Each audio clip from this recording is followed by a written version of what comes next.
Hello everyone, कैसे हो आप लोग। आई होप आप सभी अच्छे होंगे। हम भी ठीक हैं। तो चलिए स्टोरी को आगे बढ़ाते हैं।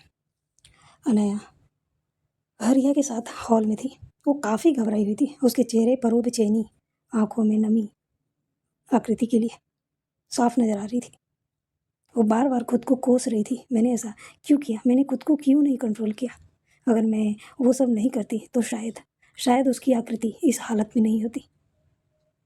बार बार यही चीज़ उसके मन में चल रही थी। वो खुद को बहुत ही ज़्यादा कोस रही थी, बहुत। रिया उसकी मनों का हाल, उसकी मन की हालत समझ रही थी रिया। तभी जो है वहाँ पे दादी माँ आती है। कुछ समय बाद पापा दादाजी वो लोग भी हॉल में आते हैं। प्रिया भी उठ चुकी थी, वो भी आती है। अभी करीबन सुबह के 8 बज चुके थे। सभी वहाँ पर आते हैं, वहाँ पर बैठे हुए थे। चाय कॉफ़ी चल रही थी, लेकिन अनया चुपचाप बस बैठी थी। उसकी आंखों में घबराहट दिख रही थी। सभी अनया की हालत को समझ रहे थे, लेकिन वो फिलहाल क्या कर सकते थे, बस इंतज़ार के अलावा। तभी अनया की मम्मी अनया के कमरे से बाहर आती है और वो हॉल में आती है। हॉल में आते हुए अनया को देखती है, कहती क्या हुआ। अनया अपनी मम्मी को देखती है और झटके से खड़ी हो जाती है और कहती है मम्मी आकृति कैसी है। तो अनया की मम्मी कहती है वो ठीक है बेटा, आप तुम इतना टेंशन में क्यों हो। मम्मी वो ऐसे कैसे, मुझे कुछ समझ में नहीं आ रही है मम्मी कि क्या हो गया था, मुझे क्या हुआ था। मुझे कल कुछ तो हुआ था, मुझे समझ में नहीं आ रही है मुझे क्या हुआ था। उसकी इस तरह की मतलब घबराहट को देखकर अनया की मम्मी दादी माँ की तरफ देखती है। दादी माँ अपनी नज़रें जो है इधर उधर, मतलब पता नहीं है कि बस बचना नज़रों से। अनया की मम्मी अनया को गले लगाती है और कहती है बेटा कुछ नहीं हुआ है उसे, ठीक है, वो थोड़ा रेस्ट करने दो, वो ठीक हो जाएगी। पर मम्मी मेरा मन शांत नहीं हो रहा है, मुझे ऐसा क्यों लगता है जैसे कुछ गलत हो गया। मैंने गलत किया ना, कि मैंने वो बार बार ये चीज़ बोल रही थी। अनया की मम्मी उसको समझाते हुए कहती है बेटा कुछ नहीं हुआ है। चाय पी तुमने? नहीं। ठीक है, चलो मैं तुम्हारे लिए स्पेशल चाय बनाती हूँ। नहीं मम्मी मुझे कुछ नहीं पीनी। अरे ऐसे कैसे, अगर आकृति उठेगी और तुमको इस हालत में देखेगी तो उसे कितना बुरा लगेगी।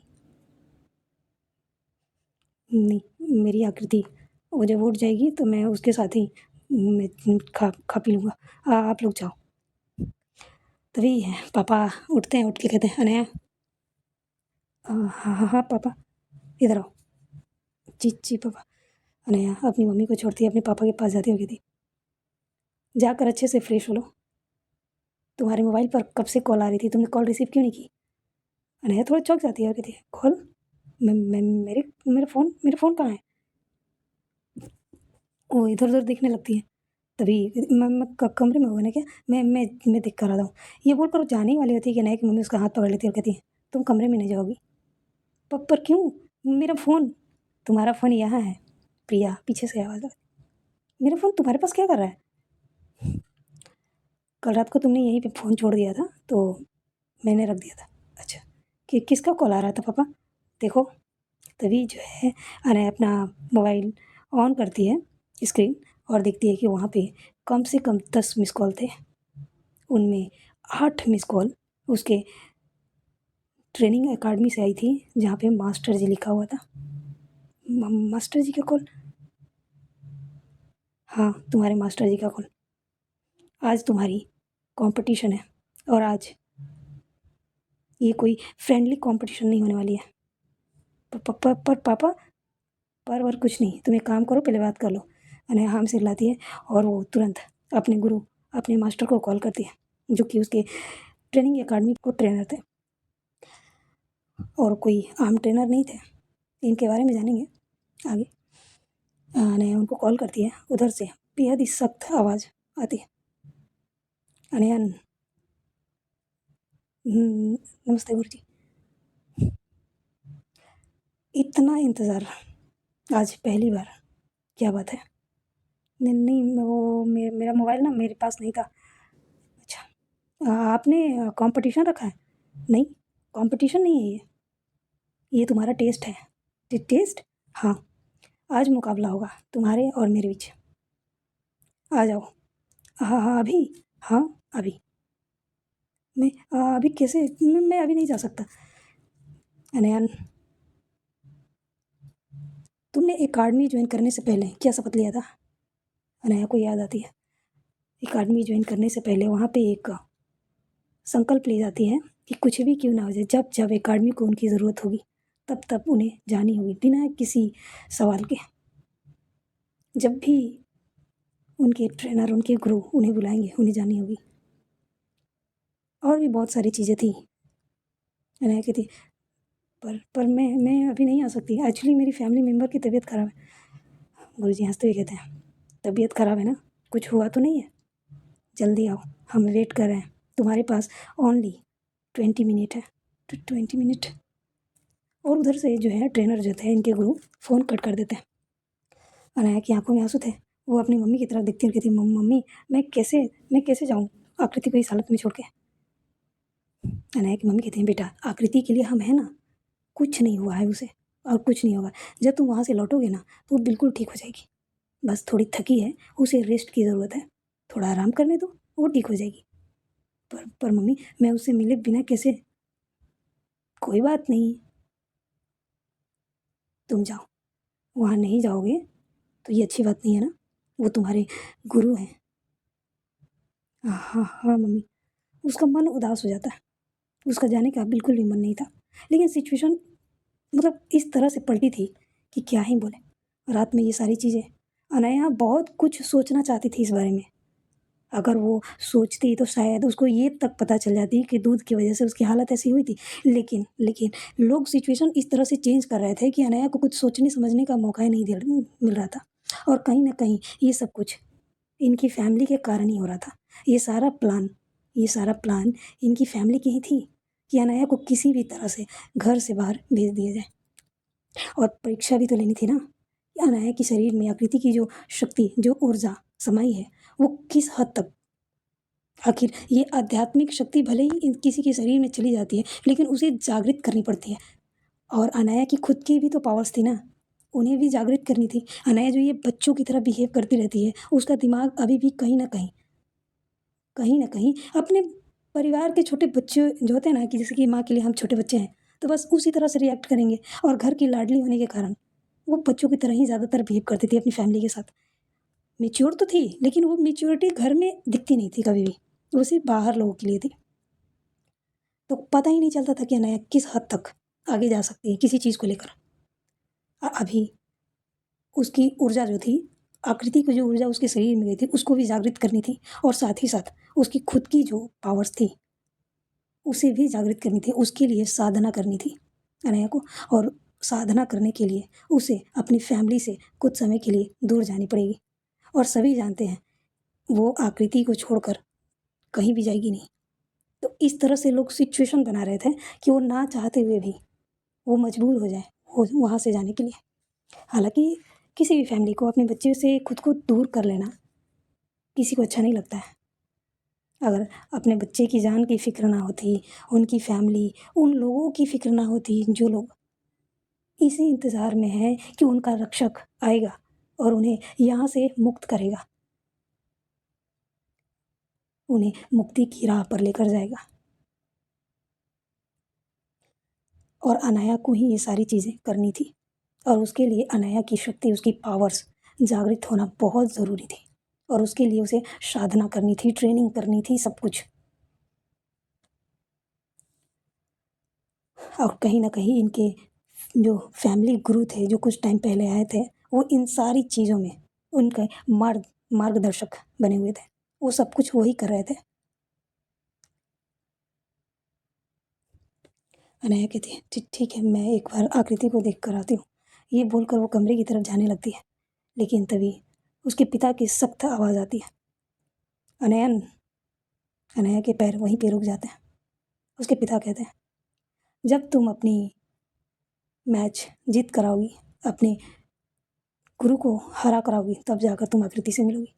जब ये सुनती है ना अनाया की, मानो धड़कने, एक होता नहीं है कि एकदम रुक सी जाती है, ऐसा फील होता है उसे, जैसे उसको उसकी मोहब्बत से अलग की जा रही हो। क्योंकि ट्रेनर को हराना मतलब जो हमें सिखा रहा है सारी चीज़ें, उसको हराना, कितनी बड़ी बात है। अनाया तो रिया से भी नहीं जीत पाती थी, तो अपने ट्रेनर को कैसे? अगर वो नहीं जीती तो क्या मतलब वो आकृति से नहीं मिलेगी? अनाया धीरे धीरे करके पलटती है और सीधा उसकी नज़रें उसके पिता पर जाती है। अनाया कहती है, पापा आप क्या बोल रहे हो? हम सही बोल रहे हैं। तुम्हें आकृति से मिलनी है तो तुम्हें ये मैच जीत कर आनी होगी, किसी भी हाल में। अगर तुम जीतते हो तब जाकर तुम अपनी बीवी से मिलोगे, वरना इस घर में कदम मत रखना।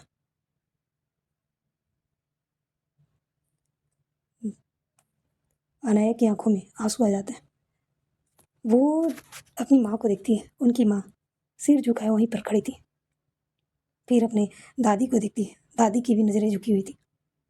दादाजी की तरफ देखती है, दादाजी की नज़रें सख्त थी, जैसे मानो कह रहे हो कि मेरा बेटा जो कह रहा है तुम्हें वो करना ही होगा। फिर रिया की तरफ देखती है। रिया अनाया को ही देख रही थी। रिया उसकी मन की हालत समझ रही थी। रिया अनाया के पास आती और कहती, कोई बात नहीं, कोई बात नहीं, मैं हूं ना, मैं भी चलूंगी तुम्हारे साथ। पर दी, ये पापा क्या बोल रहे हैं? मेरी आकृति इस हालत में है तो क्या मैं उसे एक नज़र देख भी नहीं सकती? मैं जाने से मना थोड़ी कर रही हूँ, मैं बस एक बार देखना चाहती हूँ। रिया कहती है, कोई बात नहीं बच्चा, कोई बात नहीं, बस अब क्या कर सकते हैं। आप तुम्हें भी पता है पापा एक बार जो कह देते हैं तो करनी ही पड़ती है, हमारे पास कोई और ऑप्शन तो है नहीं। लेकिन दी, आपको ही पता है मास्टर को हराना इतना आसान नहीं है। आपने भी तो कई बार कोशिश की है ना। मैं तो आपसे भी नहीं जीत पाती हूँ तो मैं उनसे कैसे जीतूंगी? रिया कहती है, ज़रूरी नहीं है कि जो हम नहीं कर पाए वो आगे भी नहीं कर पाएंगे। हिम्मत बनाए रखो और मन में ये सोचो कि मुझे किसी भी तरह से जीतकर अपनी मोहब्बत के पास आनी है। तुम्हें अपनी आकृति के पास जानी है और उसके लिए तुम्हें ये करना ही होगा। वो अपने पापा को देखती रहती, पापा ये एक बार मैं दूर से भी देख लूँगी, पापा एक बार देखने दीजिए ना मेरी आकृति। पापा कहते, बिल्कुल भी नहीं, तुम्हारे पास बस 10 मिनट रह गया, अपना सामान लो और निकलो। तुम्हारे पास पूरा टाइम है, तुम चाहो तो 2 दिन के अंदर उनको हरा कर आ जाना, और चाहे 2 महीने, ये तुम्हारे हाथ में है, तुम कितना टाइम लोगी। तुम्हारी ट्रेनिंग, तुम्हारा मास्टर, तुम्हें हरानी है, कोई फोर्स नहीं है। आकृति अब इसी घर में रहेगी और यहीं पे रहेगी जब तक तुम वहाँ से जीत कर नहीं आ जाते, तब तक आकृति ना तुमसे मिलेगी और ना तुम आकृति से। ये सारी बातें अनया को बहुत चुभ रही थी। तभी जो है दादाजी कहते हैं, बेटा यहाँ पर आओ। अनया धीरे धीरे कदमों से अपने दादू के पास जाती है। दादाजी उसे अपने पास बैठाते हुए कहते हैं, याद करो बचपन से लेकर अब तक आपने जो कहा, जो मांगा, हमने हर हालत में वो सब ला कर दिया, चाहे वो कुछ भी क्यों ना हो। छोटी से छोटी, बड़ी से बड़ी, सब कुछ चीज़ें हमने आपको ला कर दिया। आपने एक लड़की पसंद की, हमने उसे भी आपके लिए सब करके दिया, किया ना। आपने तो अपनी मोहब्बत को पाने की कोशिश तक नहीं की थी, वो तो हम थे जो आपकी खुशी के लिए ये सारी चीज़ें की। और उन सब चीज़ों के बदले हम बस इतना चाहते हैं कि आप जाओ, आप अपनी ट्रेनिंग पूरी करो और अपने कोच को हराओ, और हरा कर हमारे पास वापस लौट कर आओ। फिर आप दोनों कभी भी, पूरी ज़िंदगी जब तक आप जियोगे, आपको कोई अलग नहीं कर पाएगा, ये हमारा वादा है। अनाया बस आंसू भरी नज़रों से अपने दादाजी को देख रही थी।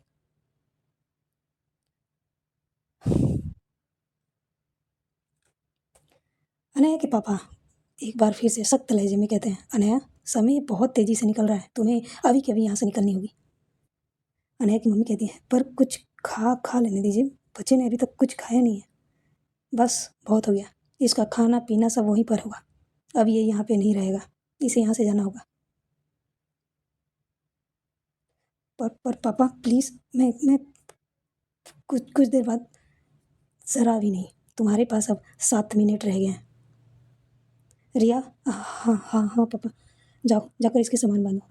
पर पापा वो कमरा है। अनाया की मम्मी कहती है मैं लेकर आती हूँ। फिर वो अनाया के कमरे में जाते हैं। अनाया का कमरे में जैसे ही वो दरवाज़ा को खोलती है तो वहाँ तो कुछ और ही चल रहा था। आकृति की शरीर पर एक अलग ही रोशनी उसकी पूरे शरीर पर जैसे उभर रही हो। अनाया की मम्मी ये देखती है, उनके चेहरे पर हल्की सी स्माइल आ जाती है। वो धीमी कदमों से कबर्ड के पास जाती हैं और अनाया की कुछ ज़रूरी चीज़ें निकालती हैं बाहर। निकाल कर उसका एक बैग में डालती हैं और धीरे से कमरे से निकलने से पहले एक नज़र और आकृति को देखती है। आकृति बेड पर लेटी हुई थी। जो चादर उसकी माँ ने अनाया की माँ ने ओढ़ा कर गई थी, वो चादर उसकी बॉडी से हट चुकी थी और उसका पूरी बॉडी जो है एक अलग ही सुनहरी रोशनी के बीच घिरी हुई थी। वो कभी कम कभी ज़्यादा, कभी कम कभी ज़्यादा, इस तरह से हो रही थी। अनाया की मम्मी के चेहरे पर स्माइल तो थी और आंखों में आंसू भी। ये भी एक प्रोसेस है रिकवर होने का, जो कि कई घंटों तक चलती है। अब ये कितने घंटे लगेंगे आकृति को पूरी तरह से ठीक होने में, अब तो समय ही बताएगी।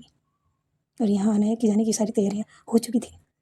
अनाया की मम्मी अनाया के कमरे को काफ़ी अच्छे से एक बार फिर से लॉक कर देती है ताकि उनके अलावा उस कमरे में कोई नहीं जाए। कहते हैं कि यहाँ पे जो अनाया के शरीर पे जो लिप लगाई गई थी और जिसने लगाई थी बस वही इंसान वहाँ पे जा सकता है, उसके अलावा कोई नहीं जा सकता। अगर बीच में किसी ने भी उनके अलावा कोई भी उस कमरे में कदम रखता है तो जो प्रोसेस चल रही है, जो हो रही है आकृति के साथ, वो वहीं पर, वो साधना है या कुछ और, वो टूट जाएगी। अगर वो एक बार टूट गई तो आकृति के जीवन पे खतरे भी आ सकते हैं। इसके बारे में काफ़ी अच्छे से गुरुजी ने पूरी फैमिली को समझा रखा था, बता रखा था। आकृति का होना यानी कि अनाया के लिए वो सारी चीज़ें करना जिसके लिए वो इस दुनिया में आई है। अगर आकृति को कुछ भी हुआ तो वो कवच भी टूट जाएगी। तो इस चीज़ का ध्यान रखना बहुत ज़रूरी है और यही कारण है कि अनाया को घर से दूर भेजी जा रही थी ताकि अनाया आकृति से मिलने की जिद ना करे। किसी को नहीं पता था कि आकृति को पूरी तरह से रिकवर होने में कितने दिन, कितने घंटे लगने वाले हैं, कोई नहीं जानता। और सबको ये भी पता था कि वो अंधेरी की ताकत जो भी है वो अब इस जगह के बारे में अच्छे से जान चुका है और वो हर रात उस इंसान को, उस शख्स को, उस रुद्रा को ढूंढने के लिए आएगा। अगर अनाया यहाँ पे रहती है तो उसके साथ साथ पूरे परिवार खतरे में पड़ सकते हैं। इसीलिए अनाया को आकृति से फिलहाल के लिए अलग की जा रही थी ताकि इधर आकृति भी रिकवर हो जाए और वो कवच सुरक्षित भी रहे। और अनाया इस जगह पे जा रही थी जहाँ पर नेगेटिविटी दूर दूर तक भटक नहीं सकती थी। वो एक अलग ही जगह थी और जहाँ पे वो साधना में जाने वाली थी वहाँ पे वो उसकी खुद की पावर्स भी जागृत होंगी और साथ ही साथ आकृति से मिली हुई वो ऊर्जा वो भी जागृत होगी। और जब वो सारे पावर्स अनाया पा लेगी, उसे जागृत कर लेगी, तब जाकर उसकी असली ट्रेनिंग स्टार्ट होगी। और उस ट्रेनिंग के दौरान उस पावर को कंट्रोल करने की किस हद तक इस्तेमाल की जा सकती है, किस जगह पे कितने पावर यूज़ करने हैं, वो सारी चीज़ें उसको वहाँ पे ट्रेनिंग के दौरान बताई जाएगी। और ये तभी होगी जब अनाया हर मोह माया से दूर हो जाएगी, यानी कि अपनी मोहब्बत, अपनी फैमिली, इससे उसको दूर होनी ही होगी। जब हम अपनी फेवरेट इंसान या किसी फेवरेट चीज़ से जब हम अलग होते हैं ना तो उसे पाने की तड़प और बढ़ जाती है और उस तड़प में ही वो इंसान वो चीज़ करने पर मजबूर हो जाता है जो वो नहीं करना चाहता है। यानी कि अनाया आकृति के पास आने के लिए, आकृति से मिलने के लिए वो इतना तड़पेगी कि वो अपनी चीज़ों को और तेज़ी से करेगी और ये कहीं ना कहीं अनाया के लिए बेहतर होगी। अनाया की मम्मी हॉल में आती है अनाया के कपड़े लेकर। उधर रिया भी अपनी चीज़ें लेकर आ चुकी थी क्योंकि रिया को अनाया के साथ ही जानी थी। दोनों की ट्रेनिंग एक ही जगह पे चल रही थी, लेकिन रिया हर चीज़ में फास्ट थी। वो एक रक्षक थी, वो रक्षक थी, लेकिन वो रक्षक सिर्फ अनाया की ही थी। वो अनाया से आगे चलेगी, हर कदम में आगे चलेगी, सिर्फ उसकी रक्षा के लिए, लेकिन सारी चीज़ें आगे बढ़कर अनाया को करनी है। वो काली दुनिया को भी ख़त्म करनी है और साथ ही साथ अपने लोगों को जो उनके कैद में है और जो जितने अपने लोगों की आत्माओं को कैद करके रखी गई थी उन सबको मुक्ति भी दिलानी है, जो कि सिर्फ अनाया ही करेगी। और आकृति अनया से एक कदम पीछे रहेगी। जब जब अनया लड़खड़ाएगी तब तब आकृति उसको संभालेगी। तीनों की जिंदगियां आपस में उलझी हुई थी, जुड़ी हुई थी, और तीनों में से किसी एक को कुछ भी हो जाती है तो असर अनाया पर ही पड़ने वाली थी। अनाया अपने पूरे परिवार को देखती है और देखते हुए कहती है, आप लोग अच्छे नहीं हो। आप लोगों ने मेरी आकृति को मुझसे दूर कर रहे हो। मुझे एक बार देखने भी नहीं दे रहे हो ना। ठीक है, मैं आऊँगी, मैं जल्दी वापस आऊँगी, और मैं वापस आऊँगी और अपनी आकृति को अपने साथ लेकर जाऊँगी। देख लेना, अब आप लोग कुछ नहीं कर पाओगे। उसकी इस बचकानी बातों पर परिवार को हंसी भी आ रही थी, लेकिन वो हंस नहीं सकते थे। अगर उन्होंने हंसा तो अनाया ट्रिगर हो जाएगी, और वो उसकी नाराज़गी, उसका गुस्सा अभी कोई झेलना नहीं चाहता था। अनाया का गुस्सा बहुत खतरनाक है। परिवार वाले ने जितना देखा, जितना समझा उसके हिसाब से, हालांकि अभी तक उसका वो रौद्र रूप बाहर आया नहीं है, इसीलिए कह सकते हैं कि जितना भी अभी फ़िलहाल वो फैमिली को अपना गुस्सा दिखाती है ना, उस हिसाब से झेलना अभी मुश्किल है। और जो झेल सकती थी वो इस हालत में नहीं है, तो परिवार शक्ति से बस उसको देख रहे होते हैं। दादी माँ की नज़रें जो है झुका कर बैठी हुई थी। उनके अंदर कुछ चीज़ों का गिल्ट था अभी भी, जो वो निकाल नहीं पा रही थी। अनया दादी माँ के पास जाती है, उनके पैरों के बीच बैठते हुए कहती है, क्या हुआ, आपको कुछ नहीं कहनी है? दादी माँ नज़रें उठाती है और कहती है, क्या कहूँ मैं,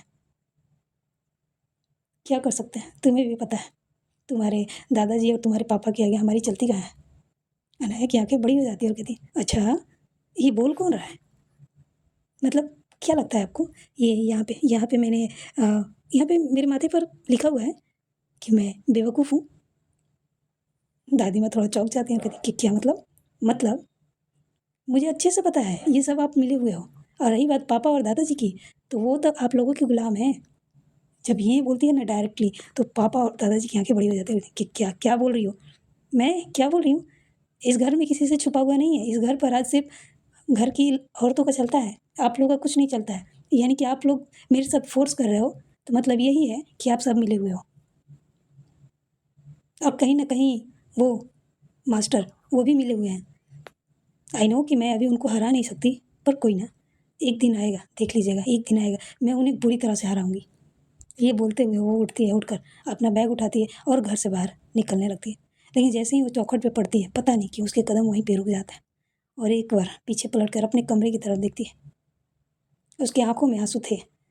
यार तड़प रही थी एक बार आकृति को देखने के लिए। वो देखा ही कहाँ था, मॉर्निंग में उठी आकृति की वो हालत, उसके बाद वो उसको देखने को मिला ही नहीं। रिया जस्ट उसके पीछे ही थी। जब देखती है कि उसकी बहन रुक गई है तो तुरंत उसका हाथ पकड़ती है, उसको ज़बरदस्ती खींचते हुए अपने साथ लेकर निकल जाती है। वो लोग बाहर आते हैं। बाहर आने के बाद वहाँ पे एक स्पोर्ट्स बाइक लगी हुई थी जो कि अनाया की थी। अनाया को बाइक चलाना बहुत पसंद था, और उसी से वो लोग अभी जाने वाले थे। रिया बाइक की चाबी अनाया की तरफ बढ़ाती है और कहती है, ये लो। नहीं, मुझे नहीं लेना, आप ही चलाओ। अनाया का जो बैग था ना, वो कॉलेज वाला जो बैग आता ना बड़ा सा, उसमें कपड़े वगैरह भी आदमी लेकर जा सकता है, उसी टाइप का था। तो वो अपने बैग को आगे मतलब टांग लेती है पीछे, और रिया जो थी उसकी भी बैग वैसी थी, तो वो आगे की तरफ रख लेती है। उसके बाद जो है बाइक स्टार्ट करती है, अनाया उसके पीछे बैठती है, लेकिन जाते जाते भी उसकी नज़रें बस घर पर ही थी। पीछे पलट पलट कर घर को देख रही थी, सोच रही थी काश काश की आकृति एक नज़र मिल जाती, आकृति बाहर आती। लेकिन ये पॉसिबल था नहीं था। वो लोग निकल जाते हैं। जैसे ही अनाया और रिया चले जाते हैं, तब जाकर घर में जैसे मानो शांति सी पसर गई हो। पूरा घर शांत हो गया था। सोफे पर मम्मी बैठ जाती हैं और बैठकर रोते हुए कहती है, क्यों क्यों हमारे साथ ही ऐसा होना था? क्यों क्यों हमारे घर में ही उसे आना था? क्यों? अगर मेरी बच्ची, हमारे बच्चे अगर नॉर्मल बच्चों की तरह होते तो कितना अच्छा होता। हमें इस तरह से हमेशा डर के साए में नहीं जीना होता। क्यों हमारे साथ ही ऐसा हुआ? आज पहली बार आज पहली बार मैंने अपने बच्चे को खुद से दूर जाने दिया है। आज पहली बार मैं इतना मजबूर क्यों हूँ?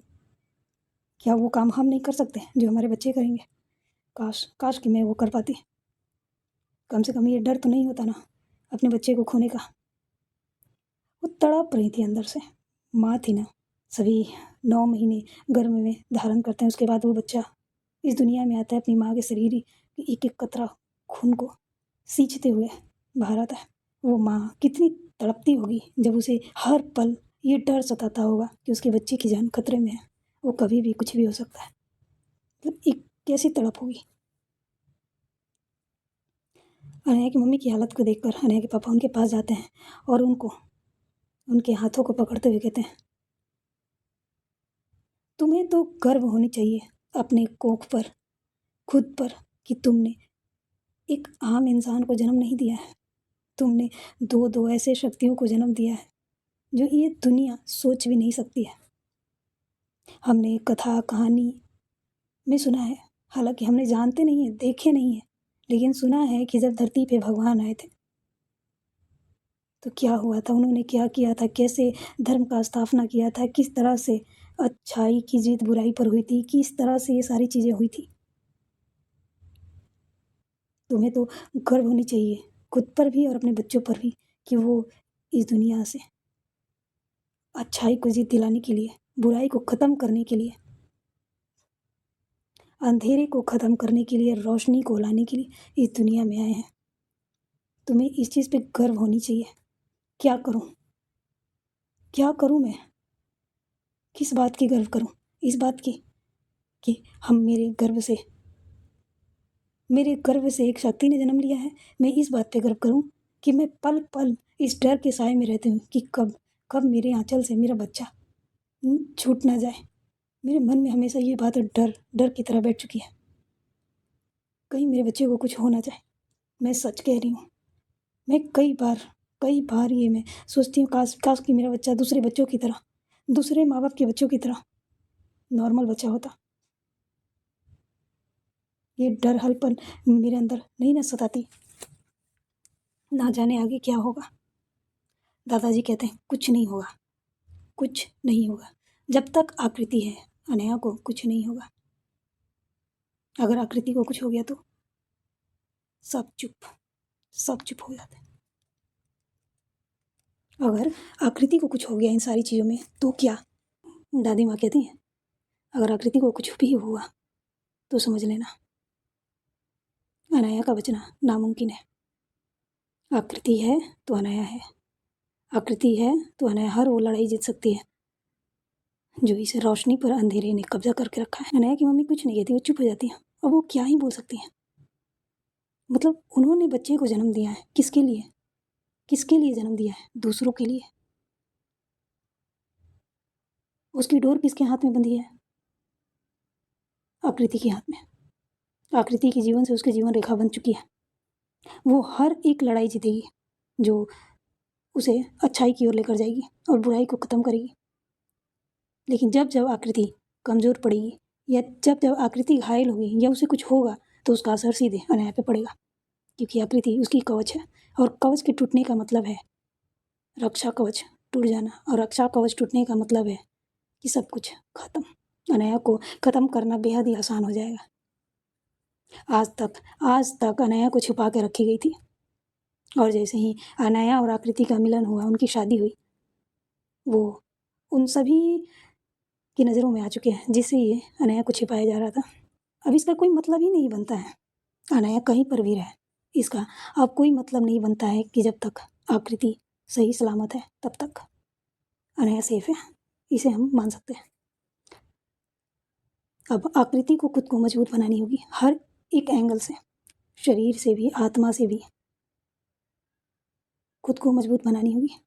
आकृति अनाया की वो शक्ति है जो साथ रहे तो हर एक लड़ाई जीत सकती है, चाहे वो कुछ भी क्यों ना हो।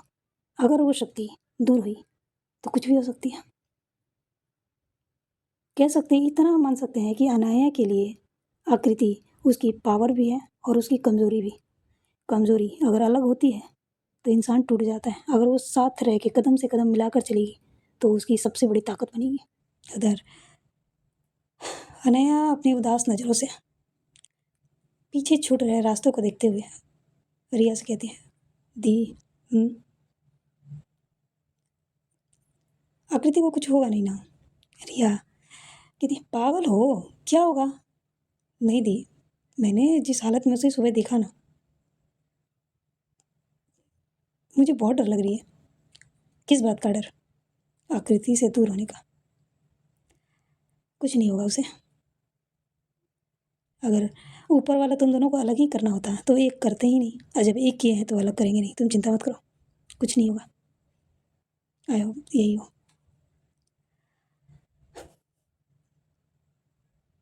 अनया अपनी आंखें बंद करके रिया की पीठ पर अपना सिर रख लेती है और उसको कमर से पकड़ लेती है।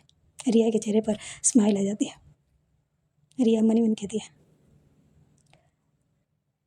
सॉरी बच्चा, क्या करें। सच तो बताना चाहते हैं लेकिन डर है कि कहीं तुम झेल ना पाओ। और आकृति की ये हालत देखकर घर वालों ने तुम्हें सच बताना ज़रूरी नहीं समझा, क्योंकि तुम्हारी ये हालत हो गई है आकृति को ऐसे देखकर।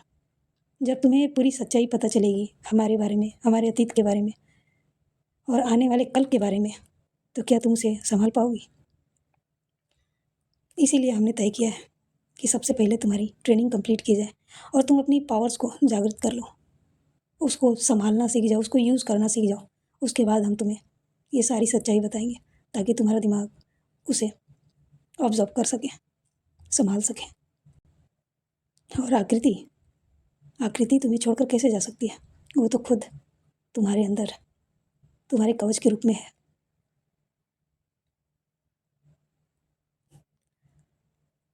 वो कभी तुम्हें छोड़कर नहीं जाएगी। और जो घर पर है वो तो सिर्फ एक शरीर है जिसको जब तक उसकी आंतरिक ऊर्जा पूरी तरह से जागृत नहीं हो जाती तब तक वो सिर्फ शरीर ही रहेगी। यहाँ तुम अपनी साधना कंप्लीट करो और वहाँ पे आकृति अपनी। सो गाइस, आज के लिए बस इतना ही। मिलते हैं अगले पार्ट में। ये एपिसोड आपको कैसी लगी कमेंट में ज़रूर बताइएगा, ठीक है।